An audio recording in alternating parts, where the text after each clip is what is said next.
ደሙን ለኔ አፍሶ አዳነኝ። በስቅለቱ መታሰቢያ ቀን ዕለተ አርብ ሚያዝያ 2 ከቀኑ 10 ሰዓት ጀምሮ በአዲስ ኪዳን ካህናት ቤተ ክርስቲያን አዲስ አበባ አጥቢያ ከ3000 ቅዱሳኖች በላይ በነጭ አልባሳት ደምቀን በህብረት በአንድ መንፈስ ደሙን በቀራንዮ መስቀል ላይ ላፈሰሰልን ለናዝሬቱ ለኢየሱስ ክርስቶስ ያማረውን ቅኔ ደሙን ለኔ አፍሶ አዳነኝ፣ ቀራንዮ ትናገር፣ ባለውለታዬ ጎልጎታ ትመስክር፣ እኝን ዝማሬዎች በህብረት በአንድ መንፈስ እንዘምራለን። በዕለቱ አገልጋይ ዮናታን አክሊሉ የእግዚአብሔርን ቃል በልዩ መገለጥ በመንፈስ ቅዱስ ምሪት በቃልና በጸሎት ያገለግለናል። ከተጋባዥ ዘማሪዎች ዘማሪ ቸርነት፣ ዘማሪ ይድነቃቸው ተካም፣ ዘማሪ ዘሪሁንና ከቤተ ክርስቲያኒቱ ማርሲል ኳየርና የአምልኮ መሪዎች ጋር እንዲሁም ጉባኤው በሙሉ ልዑሉን እግዚአብሔርን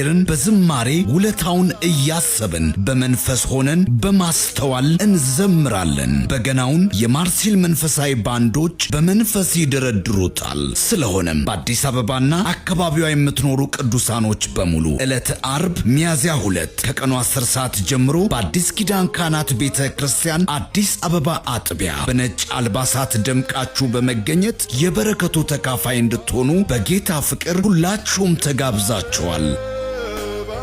ማርሲል ቲቪ ወርልድ ዋይድ መልካም የትንሣኤ በዓል ይሁንላችሁ።